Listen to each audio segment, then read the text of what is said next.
आर्थिक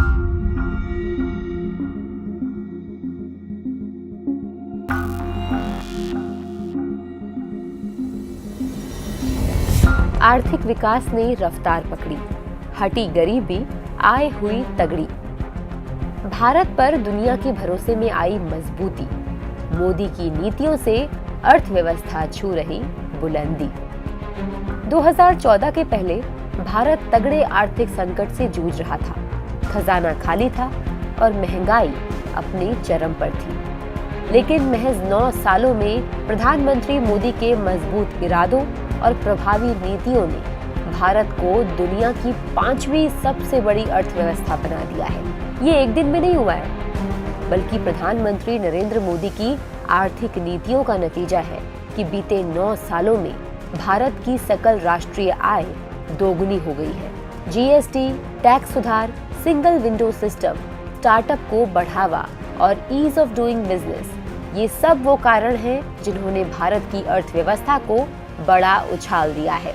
प्रधानमंत्री बनते ही श्री नरेंद्र मोदी ने हर भारतीय को आत्मनिर्भर भारत का सपना दिखाया। उनकी सभी नीतियां मेक इन इंडिया को बढ़ावा देने वाली हैं। स्टार्टअप्स के लिए आसान लोन, व्यवस्था का डिजिटाइजेशन और नियमों का सरलीकरण, इन सब ने विदेशी कंपनियों को भारत में बिजनेस के लिए प्रोत्साहित किया। कोरोना महामारी के दौरान जब ये कहा जा रहा था कि अगर लॉकडाउन हुआ तो भारत में लोग बीमारी से नहीं बल्कि भूख से मरेंगे, लेकिन प्रधानमंत्री मोदी ने दिखा दिया कि अगर इच्छा शक्ति हो तो आपदा भी अवसर बन सकती है। कोविड के कठिन वक्त में भी भारत ने मेक इन इंडिया का दम दिखाया और पीपीई किट और वैक्सीन का सबसे बड़ा निर्यातक बनकर उभरा। कोविड के बाद जहां पूरी दुनिया रिसेशन के दौर से गुजर रही है, भारतीय अर्थव्यवस्था बुलंदी पर है। इंटरनेशनल मॉनेटरी फंड ने भी भारत को दुनिया के आर्थिक नक्शे पर ब्राइट स्पॉट बताया है। वर्ल्ड बैंक के अनुमान के अनुसार आने वाले दिनों में भारत की जीडीपी 2027 तक थर्ड लार्जेस्ट होने वाली है। अगर 2014 के पहले से तुलना करें तो महंगाई दर अपने न्यूनतम स्तर पर है। रोजमर्रा की जरूरी चीजों पर महंगाई लगातार कम हुई है। प्रधानमंत्री नरेंद्र मोदी की मेक इन इंडिया और आत्मनिर्भर भारत की पहल देश के मैन्युफैक्चरिंग सेक्टर में क्रांतिकारी बदलाव लेकर आया है। इससे भारत के निर्यात में काफी बढ़ोतरी हुई है। प्रोडक्शन लिंक्ड इंसेंटिव्स यानी कि पीएलआई स्कीम्स ने अर्थव्यवस्था के कई क्षेत्रों को पूरी तरह से बदल दिया है। पहले जो भारत मोबाइल फोन का नेट इंपोर्टर था, वो अब उसका मैन्युफैक्चरिंग हब बन गया है। आज बड़ी संख्या में मोबाइल फोन निर्यात किए जा रहे हैं। अर्थव्यवस्था के 14 क्षेत्रों में पीएलआई योजना से लाखों रोजगार सृजित हुए हैं।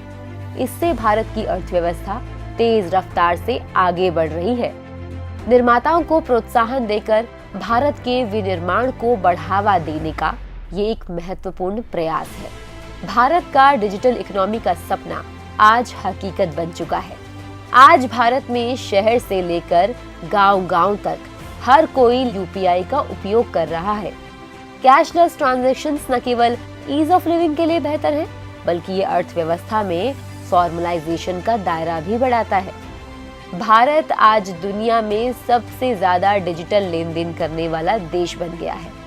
भारत का यूपीआई अब वैश्विक स्तर पर काम कर रहा है। मोदी सरकार के कुशल नेतृत्व में भारत दुनिया का तीसरा सबसे बड़ा स्टार्टअप इकोसिस्टम और तीसरा सबसे बड़ा यूनिकॉर्न वाला देश है। क्रय शक्ति समानता पीपीपी के मामले में भी भारत दुनिया की तीसरी सबसे बड़ी अर्थव्यवस्था है। फिनटेक अपनाने में भारत नंबर 1 पर है। आज भारत का 2022 से 2023 में अधिकतम शेयर बाजार रिटर्न है, जो अन्य देशों की तुलना में कहीं बेहतर है। कुल मिलाकर प्रधानमंत्री श्री नरेंद्र मोदी के नेतृत्व में भारत की अर्थव्यवस्था लगातार मजबूत हो रही है और भारत विश्व का आर्थिक पावर हाउस बनता जा रहा है।